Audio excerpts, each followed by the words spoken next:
So the space that you create after you detach is gonna allow the things that are meant to be in your life to flourish. Like, think about it. Like, it's impossible for you to fully love or be loved. And well, again, I say it all the time, and I'll say it again. Low hanging fruit relationships are easy, but this applies to absolutely everything. But it's impossible for you to fully love and be loved in a place where you're still attached to the thing that makes you feel not loved. Like, if you're still pushing and prying and trying with the place that has not created anything positive for you, that has not loved you back, that has not poured into you, that has not made you feel like you're valued or worth or seen, if you are begging that thing to love you, if you're holding on for dear life, you're guaranteeing that the thing that will is going to miss you. Why? Because your focus is so much on the other side that you're ignoring the thing that's around you or behind you, right next to you. It's more important for you to pour into that thing that you've been attached to. When we understand that our detachment of it means that we allow ourselves to be free to receive, it changes so much. Letting go of something doesn't mean that you don't have that thing in your life anymore, you don't love it anymore, that you don't have the memories of it, right? The idea of it. It just means that the negative connotations, the things that you're suffering with and going through, that those things are no longer there. We can't go on to the next stage that's good for us if we're still remaining in the stages that are bad for us. We can't move into our future if we made a jail cell out of our past. We can't actually feel the fullness of what we deserve if we're still begging for morsels and crumbs of the things that we don't. The space you create by letting go is where your future you shows up. It's where your future life shows up. It allows you to just be open to new things. Think about like a closet, right? Where you have all this old clothes that you don't even wear, but you've created an attachment to it. You have a full closet of things that are stopping the things that are actually good. Because you haven't sorted through, you haven't taken things out of that closet, you haven't looked at what's actually in there. You just know that there's a bunch of things in there. Those things that are in front and cluttering that up don't actually allow you to see the good things that are there, the good things that are present. Peace isn't found in holding on tighter, it's found in releasing. I remember I was praying once, and I was going to the gym, and on my way there, there was this word that I had. It was either let go or be dragged. Sometimes we hold on to things so hard, so tightly, that we are dragged along instead of being carried along, instead of being walked with, instead of being catered to and loved. We hold on so tightly to something that doesn't allow us to actually be in the things we need. So I pose this question. What are you holding on to that isn't holding back onto you? Like in life, whatever it is, romantic relationships, careers, ideas, the creative things, whatever that thing is, what are you holding on to that isn't holding on to you? And just take this visualization, this image. It's like a person walking and you're pulling onto their shirt, or you're being dragged because you're pulling onto this person's shirt. Are you being walked with? Are you being carried? Are you being loved? Are you being poured into? Or are you just being dragged? Like, are you attached to something that doesn't allow you the freedom and dignity to walk next to it? That's going to hurt some people. Because unfortunately, sometimes we are okay with walking behind someone or being dragged behind someone instead of walking with them, instead of being present to them, instead of them being present to us. We've allowed our attachment to stop us from living in what we fully deserve just for the morsel of conversation from them, or just the smallest bit of them including us in something, or just being dragged in that presence. There are certain things that we're holding on to that don't allow us the dignity we deserve, because it's for us in our mind. We can't grow away from the things that we've created. This mountain that we've created is of being afraid of what's next, being afraid of what you don't have. But I think that you should be more afraid of what you're going through. I think that the fact that we're not appreciated, or not loved, or not cared for in anything that we're in should be more. It should be scarier. You should be more afraid of that thought, of that reality, than anything outside of it. Because maybe, okay, let's just take the worst case scenario. Maybe you are single for the rest of your life. Maybe you never find a job as good as the one you're in right now. Maybe you never have another opportunity to go back to school. Whatever this thing is, maybe the worst case. Let's just think the worst possible case. Do you actually think that in the worst possible case of this scenario, so being alone forever, do you think that being alone forever is better than feeling alone forever in company of someone else? Is it better to sit here and feel neglected and not loved and not cared for in this situation than it would be to be alone, to deal with this on your own? Let's take it to the career path. Let's just say the career that you're in, the job that you're in, the place that you're trying to grow in. Is it better to feel miserable and stressed in that particular thing? And yeah, maybe there's potential for growth and all those things, and maybe that's how you're justifying that you're staying there. But is it better for the short amount of time you have in this world to stay in that thing than it is to have to figure out a new path and not know what that path looks like, but know that it's up to you to make it? Unfortunately, it's easier for a lot of us to do the worst possible thing for us, to stay in a place with that old saying, with the devil we know instead of the devil we don't. Staying in something that isn't going to serve you because you think that you know it. Just because you know the pain doesn't mean it's yours to feel. Just because you know what it's like to go through these things doesn't mean that it's your job to continue to go through. Just because you have history making a mistake doesn't mean that tomorrow needs to be the same mistake. Just because you've been in a bad and toxic relationship doesn't mean that you have to remain in a bad and toxic relationship. You don't have to continue to do what's been hurting you just because you have experience being hurt. It's okay to not be dragged. It's okay to let go and not be dragged. Unfortunately, we convince ourselves that our attachment to this thing is more important than anything else. That us remaining there simply because I know it is important, that's good. It's okay for you to realize that the only place you'll ever grow is in the scary place. It's in the place that you don't know what's next, but you know that it's better than this. You know that it's better than feeling this way. You know that it's better than staying in the thing that is killing you slowly just because you think you have to be there. It's okay to let go and to grow into something else. See, what you think you lost is often what you needed to lose. Like, a lot of people don't grow. And I've noticed this. Okay, we'll take myself as an example because that's the only person I know really well. And I speak from, especially on this podcast. If you've been listening lately, the last couple of episodes, I've been pretty vulnerable. I'm pretty open with you guys because I think it's important to understand that we all go through things. Like, there is no human in this world that is perfect. There's no human in this world that knows everything. There is no human in this world that hasn't gone through things. And I do think it's important to speak from a perspective of experience. And I was working at a church, and I went to, like I said, if you don't know me, my name is Josh Rosa. I travel as a speaker and all these things, and I minister and all these amazing things. I love it because it's a gift and it's a passion. And I went to go speak in what's historically one of the biggest conferences in the country. Obviously, I wasn't on the main stage because I'm not that big of a name, but still a name. The Lord's good. And I still had my own breakout session. And in my session, I went to go speak. And this is the biggest conference in the country in like 50 years, I believe. And I'm at this conference, and it's amazing, and I'm like super happy. Very tired because I decided to drive. It was in Indiana, and I brought a couple friends with me, and it was a great time. It was amazing. I did not need to go to work the next day, like when I got back. Right, it wasn't on the schedule. I didn't have to be at the parish and all this stuff. And I come to the parish, and as I sit down, my boss says to me, "Well, we no longer need you. Your position has been dissolved."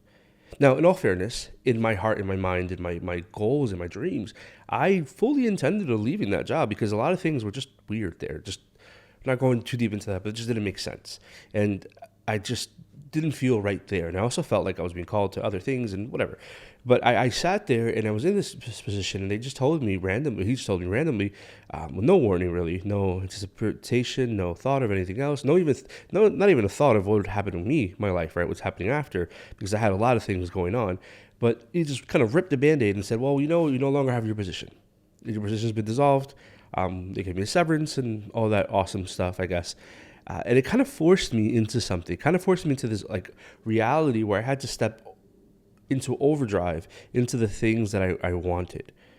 Like, I had to do the things that I needed to do because the things that I wanted to do, like no matter what, these were part of the goals, but I needed that extra push. Sometimes we need to be put in a situation that feels like there's no outcome, there's no positive outcome, there's no way out of it, for us to realize that we have the key to everything, that we have the capability and the potential and the talent and the gifting to do the things that we need to do. Sometimes you are so attached to something, and when that thing is ripped out of your life, we have two options here. We have the option to look at it as being ripped out and say, wow, what am I going to do now? Like, that was my everything, and dwell, because this is what happens for a lot of people, right? We dwell around the fact that this thing was taken from us, and we dwell around the fact that we no longer have access to it. We dwell around the fact that we've made our whole life this thing.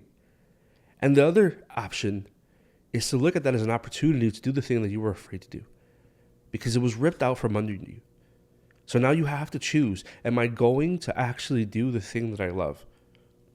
Am I going to step into the thing that I know that I'm good at, that I'm talented at? Am I going to step into the relationships that I know that are healthy for me, that are good for me? Am I going to step into the connections that I know that I need to make? Or am I going to sit here and dwell about the thing that I no longer have? I had two options. I could have been really upset about that and dwelled over that, and maybe even gone into another job in that same very field because I know it very well, but it wasn't life-giving. It wasn't good for me. I might know it well, but it didn't actually serve me well. Or what I did with the option was to push in and press in completely. Now, I won't lie to you and say that I was like completely excited, right? That I was like, oh, super ready, because I wasn't. These are things that I was trying to prepare for, but I just had to be thrown off the boat so I could learn how to swim. And in the process of all that, I did take a teaching job. I went back to teaching biology because that's what my degree's in, and I was teaching for a little bit. And in that moment, though, this gave me like this push to be able to create what I needed to create, because I felt like that was where I was being called to, and that was kind of like a Band-Aid for the moment. But as I'm doing this, as I was throwing off the boat, forced to swim, all of this came to happen. My social media blew up. I hundreds of thousands of followers in a couple of months, not even less than a couple of months, like literally weeks. It got to that big jump. Somebody reached out to me. I have this podcast, which you're hearing me on right now. This is a byproduct of me having something that I was attached to be ripped out of my hand. This is a byproduct. The success that I have now, the success that I'm making, again, I'm only saying this because I only know me well, is a byproduct of something that I was attached to, me no longer being attached to. Maybe it was out of my control. Maybe it's out of your control. Maybe the thing that you are still dwelling over or dwindling around, falling short of, or even just in a state of limerence over. Maybe that thing leaving you was the greatest gift you will ever have. Because if it didn't leave you, you wouldn't have left it. And what happens when we are attached to things, if they don't detach themselves from us because we've become so engulfed in it, because sometimes that is in our personality, in our character, we just are so in love with this thing, this person, this career, this job, that we make it about everything about us. And if it had not left, you wouldn't have left. And if it had not been ripped away from you, you would have been the worst version of you, because you would have remained trying to beg a thing to work that obviously was not working. You would have stayed in something that was hurting you, in the thought and effort that maybe you can save it or fix it. And at the end of the day, the best version of you is only going to come out of the version of you that has to be tested. It's only going to come out of the version of you that has to step up into the thing that it was made for. But you won't do that staying attached. So sometimes, I mention this because when we're talking about growth through this thing, sometimes we have to have things ripped away from us. If we can't step away from it ourselves, sometimes the greatest gift you will ever receive is it being ripped away. Because it doesn't allow you to be the full you. When you detach, you discover, or rediscover at least, the parts of you that were being suffocated. There's a reality where we can't fully be us around things that are trying to take up more space than us. So just like imagine like a circle, right? Like a big circle, and you're a dot in this circle. If there's another person, another circle in your circle, the more space that takes up, the less space you have. And the only way we can have a healthy, symbiotic thing with another circle is if we both share space. And that space sometimes means that I need to take more space because of the stages that we're in, but it also means sometimes I take less space. But we're working together. It's not that I'm always underneath you. It's not that you're always the bigger space in my circle.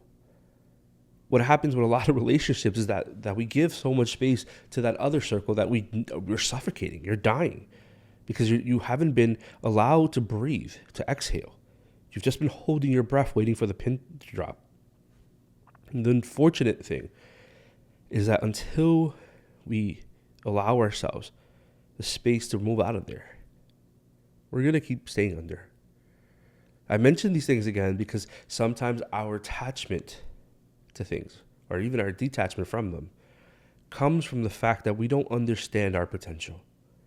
Like, we don't understand what's good for us. We don't understand what we're actually meant for. And we don't have enough time in this podcast to even dive into the depths of that, because just from, like, if you look at like psychology, right, look at psychological component, a lot of our traumas are reverted from things that have been said or done to us throughout life. So what we're doing is that we're trying to find things that soothe that, or that fit that, because toxic is toxic no matter where you put it, but sometimes it looks relatable. It looks like it's part of me. So if you haven't been able to heal something in you that desires to be wanted or to be seen, this is a common wound. And I feel like this is something we've all gone through at some point. But there's wounds where we desire to be seen. Like, I say this often. The person that wants the microphone should be the person that should least have it. I've been in family parties, and there are family members and stuff like that too, who just want to talk. They just want a microphone. But why? Because they don't have twofolds. They might not have the self-confidence in them to know that you don't need to say anything. The most confident person in a room is never the loudest person.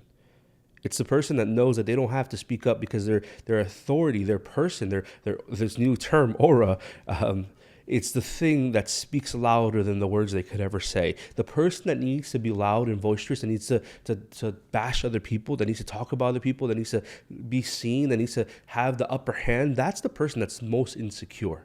And their insecurity stems from the fact that if they don't feel seen. They want people to know how famous they are. They want people to know how many events they're doing. They want people to know all this thing about them. Why? Because their attachment is coming from a wound. And they feel like they need to be seen by everyone else so that they can be validated in themselves. The confident person doesn't need anyone else to validate them. They don't need to be loud. They already know. And I'll be honest, it's a wound we've all gone through. I've gone through that wound. I felt in certain situations in my life, I felt like I was good enough to be seen and yet still wasn't being given my flowers. And there was a time of me just sitting down and realizing that I don't need flowers from anybody. Like, I'm very happy and content with myself. And that's all I needed. But unfortunately, for a lot of us, we don't let go of certain things because they're still feeding certain wounds. So our attachment doesn't allow us to grow because it's attached to something that hasn't been healed. It's like thinking about like an open wound. You can never heal an open wound if you continue to open it up more. I don't know if that's you. I mean, there's a lot of people that might connect to you. A lot of people that are like, well, I feel like I've healed from these wounds and I'm still attached to certain things. Well, then we need to sit back and analyze. Have you healed those wounds? Like, have you actually serviced fully what that is? Or is it something that's just become a character trait because you've been so long in that thing that you just revert to it? It's not even the wound anymore. It's just a personality thing that you've developed out of it. It's become a part of you because you've been so used to being under. Our growth, right? When we detach, we develop our confidence. Like this person that you are is now loud, is now out there, is now good, is now happy. Now, I don't mean like loud like in a bad way, where like, oh, you need to see me. Like, again, you're confident. I mean, like, they are vocal about themselves. They defend themselves. They protect themselves. I mentioned something on a short that I made, and something I saw that someone said that the healed version of you is the meaner version of you. And I don't think that's true. I don't think that the healed version of you is meaner. I just think that you're more refined. And the responses that you have for people are not that they're short, but they are firm. Like, I don't need to dwell over things that are being said. I don't need to dwell over people that are trying to hurt me. I don't need to dwell over the fact that things just aren't the way I want them to be. It's okay. You say what you want to say. You do what you want to do. But I don't need to dwell over that because a healed version of me understands that the hurt version of you wants to bring me to you. I'm not going to give you that satisfaction. We're good. When you grow from that detachment, everything else grows around you. And internally, but even externally. The people around you have to step up. So when we're growing past detachment, I think, again, the hardest thing for us to heal from is always people. And again, not just romantic, but again, I feel like I have to say it all the time, just so we're sure here, but we can apply it to those things. But the reality is that when we are able to detach from people, they don't have power over us in terms of how they make us respond.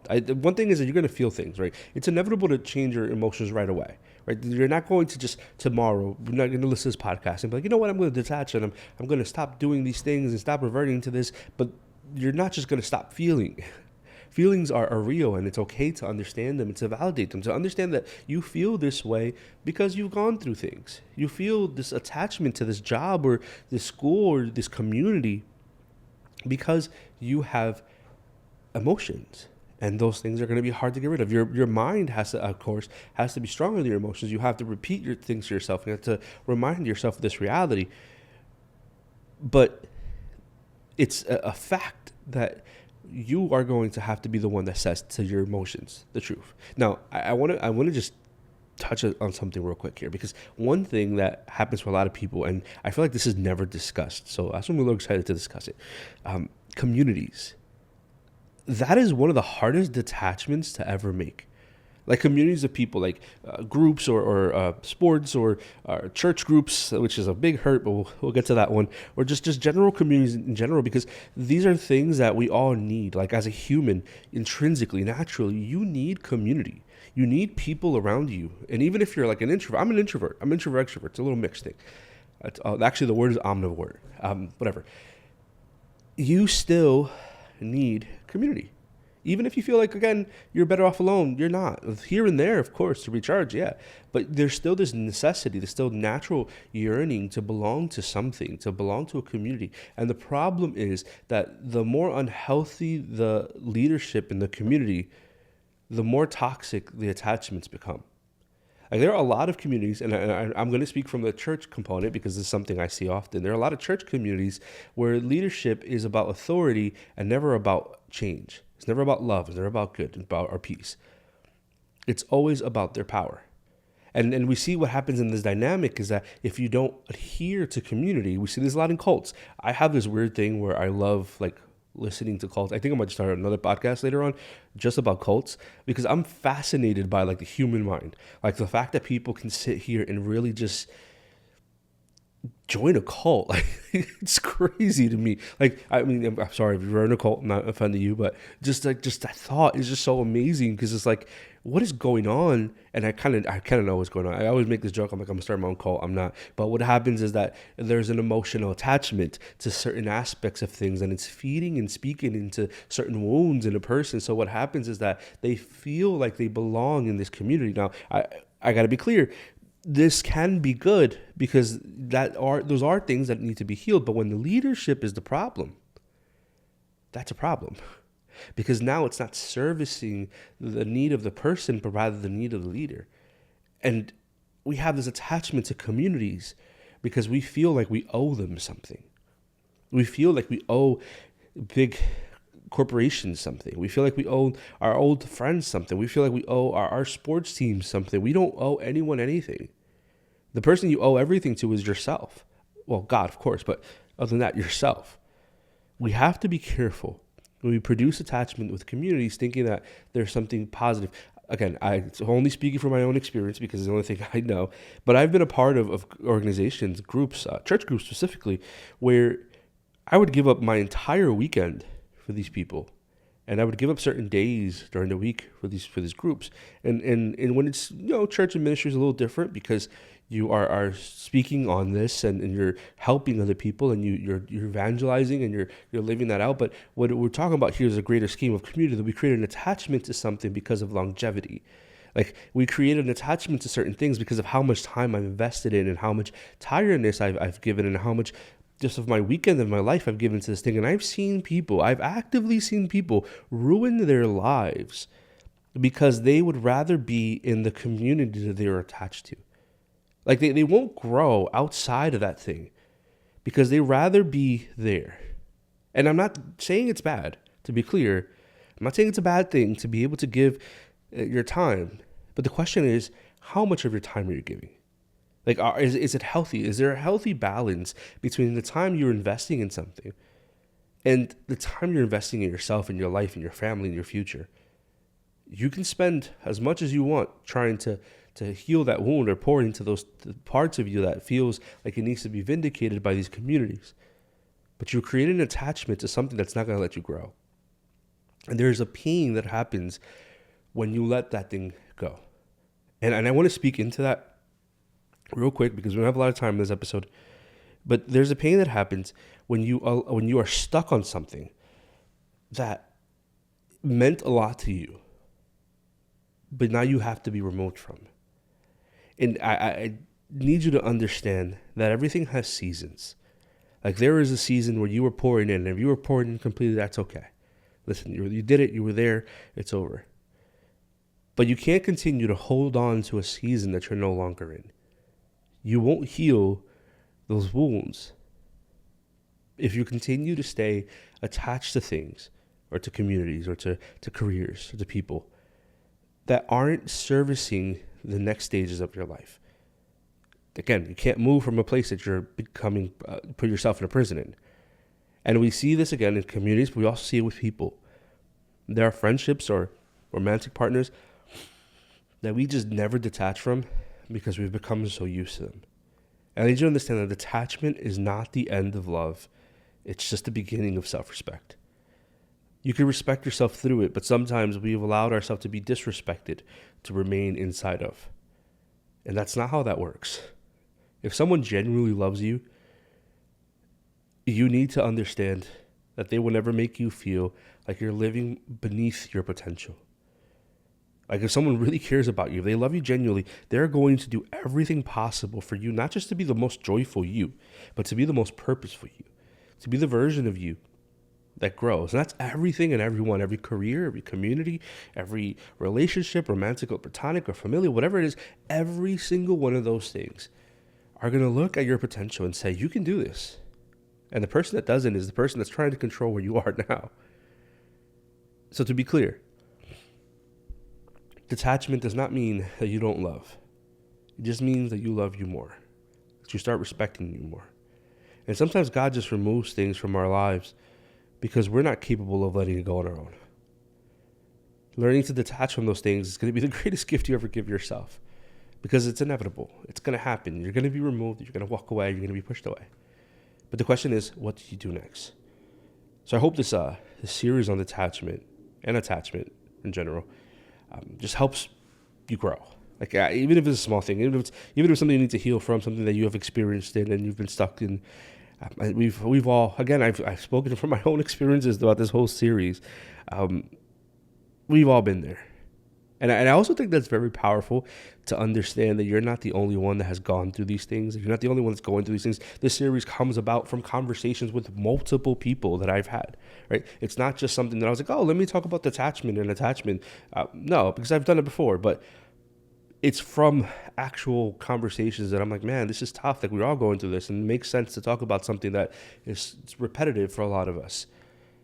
You're not alone. You're not the only one going through this. And this mountain of attachment that we were suffering with can only be overcome when we realize the things that we're attached to don't have power over us. Like it might seem that way. It might be perceived as it being stronger or more authoritative than you, but the reality is that it does not have more power than you because it only has the power that you've given it. And when you're able to analyze that, absolutely everything changes. You deserve the freedom and the rights and the goodness to be the full version of you that's not watered down by your attachments.